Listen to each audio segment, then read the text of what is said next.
So the Wall Street is not at all giving you a very clear indication, although the change or the close that we have seen in the yesterday's session was in green. I mean, every indices closed in green from 1/4% to 0.5% to 75.75%. But if you are looking at the intraday volatility, it was huge. It was actually very, very huge. So in this kind of volatility, neither upside nor downside matter. What matters is the overall trend. And when we are looking at the overall trend, this is the price chart of S&P 500. Let's start with S&P 500 today. You can clearly see that the trend is on the downside. Okay, and it does not matter whether the indices closed in green, and whatever has happened is this particular section, yesterday's section, and you can see a big downside and then a big upside. So this is, I would say, this is a no trade session, and those who are pro, those who know how to manage their positions, they have take their bets, they have gained profits out of it, and that's it. If you are not somebody who is very professional in future and options trading, irrespective of buying and selling stocks, then obviously you need to be very, very careful. Now understand one thing: for S&P 500, if it closes below 4065 and 4061, then the overall trend is negative, although it may go up to 4061 and 4065, but the problem is you will face resistance over here. So right now what we are going to look at as far as the current range is concerned, now S&P 500 turns range bound. Let's be very sure. So on the upside, as I told you, we have your resistance at in between 4061 and 4065, and simultaneously on the downside you have your support, and it will be in between 3983 and 3970. So this is the current range in between which S&P 500 is trading.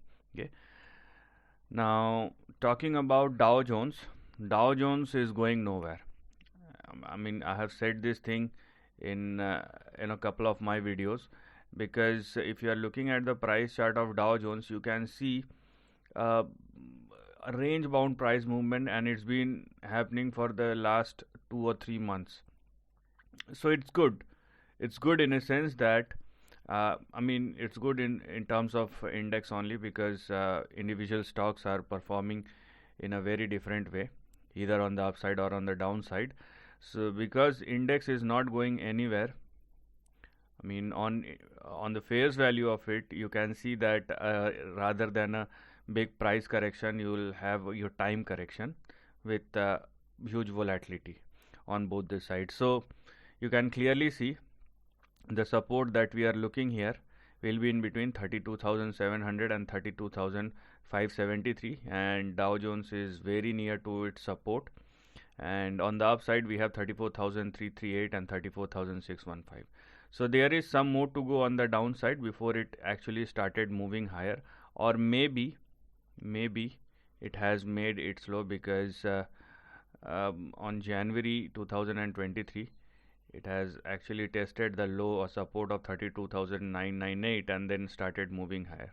So maybe it has already made a support, or it will make a support in between 32,500 and 32,700 before it actually started moving higher.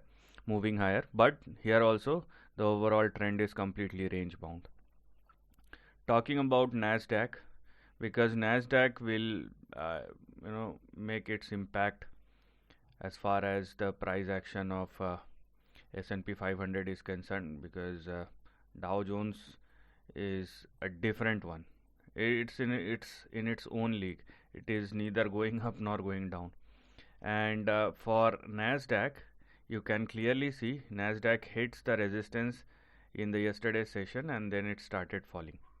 So you have your resistance for Nasdaq. You have your resistance at 11,639, 640. Intraday session, it went up, it tested, it falls down, and it again goes back higher or jump back higher, but the trend is negative.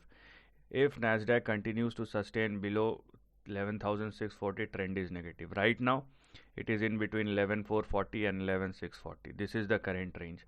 So overall trend is negative, and the current immediate trend is range bound. So this is the end of the video. Thanks for watching.